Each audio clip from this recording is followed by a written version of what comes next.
Tere tulemast Musta kassi taro lugemisse vähid. Siit tuleb lugemine teile nädalaks 4.–10. mai. Ma olen teile siia välja pannud 7 kaarti ja vaatame, mis neil kaartidel teile siis selleks nädalaks öelda on.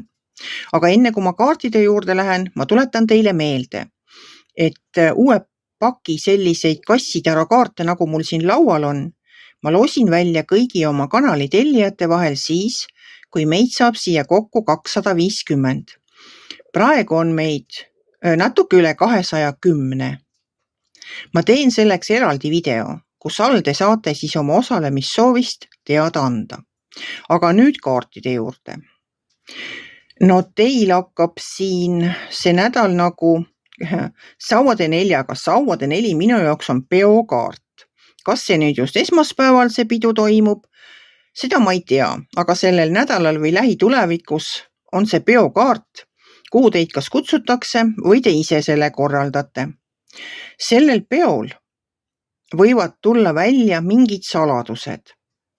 Keegi räägib midagi, mida teie varem ei teadnud, mis oli teie eest varjatud. Selle saladuste kaart on see kuu kaart siin kõrval. Kuu toob välja sellised asjad, mis on varjatud. Selles kuu valguses tulevad välja varjatud asjad. Ja kuna see on seal peokaardi kõrval, siis ma arvan, et peol on ikka rohkem inimesi, seal liigub ka rohkem informatsiooni. Et siit mu loogiline järeldus, et see on selle peoga kuidagi seotud, see saladuste ilmsiks tulek. Edasi tuleb siit sauade 7. No sauade 7 on minu jaoks selline eneseseisukohtade kaitsmise kaart. Ja siin alumises reas on mõõkade 5. See mõõkade 5 on päris terava võitluse kaart. Kuigi see mõõkade 5 ütleb ka seda, et te võite selle võitluse võita, aga sellel võitlusel võib olla liiga kõrge hind. Miks ma seda nüüd räägin? Siin on nagu see, et teie olete tüdinenud ootamisest, sest teie meelest, armsad vähid, ei lähe asjad nii kiiresti, nagu teie tahaksite. Et kuidagi teile tundub, et kõik venib ja te olete väsinud sellest enda seisukohtade kaitsmisest, sellest võitlusest. No loomulikult käib lõpuks pinda, kui sa kogu aeg pead nagu ühte ja sama asja raiuma, et asjad ongi niimoodi, mitte kuidagi teisiti. Et ega selline enda seisukohtade kaitsmine ja võitlemine ei ole kellelegi meele järele. Ja te oletegi tüdinenud sellest, seda räägib mulle selle karikate 4. See karikate 4 on selline tülpimuse ja tüdimuse kaart. Ootan, mitte midagi ei toimu, kui kaua ma siis istun ja ootan. Kõik mulle lubasid, kõik mulle lubadusi jagasid, aga mitte midagi tegelikult ei toimu. No asjad seisavad paigal. Loomulikult tekitab see sellist tüdimust ja tülpimust.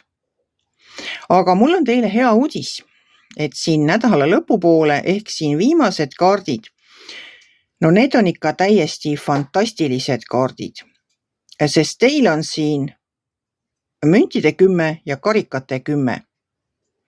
Et no müntide 10 on nüüd selline kaart, mis räägib, no kuna ta on rahakaart, sest ta on müntide kaart, siis ta räägib sellest, et see on nagu, kuidas ma ütlen, see on nagu pidev sissetulek, see, mida te ootasite, võib-olla üles ehitasite selle plaaniga, et ta hakkaks teile sisse tooma.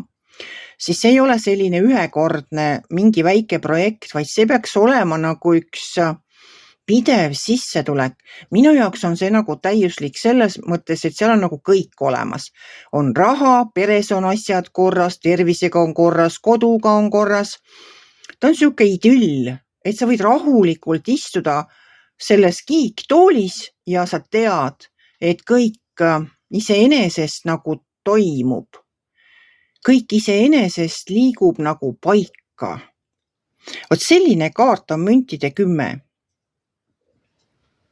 Ja tema kõrval olev karikate 10, see räägib ka täielikust idüllist, ta räägib pereidüllist, ta räägib sellest, et vikerkaar on taeva all, teil on kõik olemas, mida te elult olete soovinud või mida te üldse elult vajate. Teie nagu ei peaks üldse mitte midagi rohkem enam muretsema, et see tüdimuse periood, kus midagi teie meelest ei liigu, et see peaks nüüd küll läbi saama, kas selle nädalaga või siis lähitulevikus, et asjad hakkavad liikuma. Majanduslik olukord igal juhul paraneb teil ja paranevad ilmselt ka suhted peres, kui teil peaks olema praegu nendega probleeme või suhted töökaaslastega. Ühesõnaga, paraneb kõik see, kus teie praegu näete seda kitsaskohta ja kus te tunnete, et mitte midagi ei liigu. Siis need asjad kõik nagu paranevad ära. Leiavad oma lahenduse, tuleb teile see stabiilne sissetulek. Ma olen alati öelnud, et see on nagu mingisugune, ta ei ole ühekordne rahasüst, aga ta on siuke pikaaegne, pidev raha tulemine. Ma ei tea, kust ta tuleb teile. Ma ei tea, kust see raha teile tuleb. See ei ole alati raha. No raha muidugi on väga oluline elus, aga oluline on ju ka see tasakaal. Iseendaga rahul olemine, see, et ma ei pea muretsema millegi pärast, et mu lastega on kõik hästi, mu peres on kõik suurepärane, et meil on head suhted töö juures, head suhted kodus. Vot selline harmoonia, need 20 panevad nagu sellise punkti sellele nädalale. Kõik see, mis siin ennem oli, enda seisukohtade kaitsmine, võib-olla väike võitlus, pidu või saladused, kõik see nagu saab sellise punkti, et no lihtsalt fantastiline, no 20 korraga siia välja tuleb, see on hea. See on väga hea nädal teile, armsad vähid. Ei pea te enam sealt tüdinenult ootama, kõik asjad hakkavad liikuma. Uskuge mind, kõik hakkab liikuma, kõik loksub paika ja kõik saab olema kõige paremas korras, nii teiega, teie perega, teie koduga, teie suhetega kui ka teie rahaasjadega. Nautige oma nädalat ja ärge muretsege liialt. Kõik, mida te peate ootama, ükskord jõuab kohale. Kui teile minu lugemine meeldis, ärge olge kitsi. Pange ikka like pöial üles, võite ka kommenteerida ja kohtume järgmisel nädalal.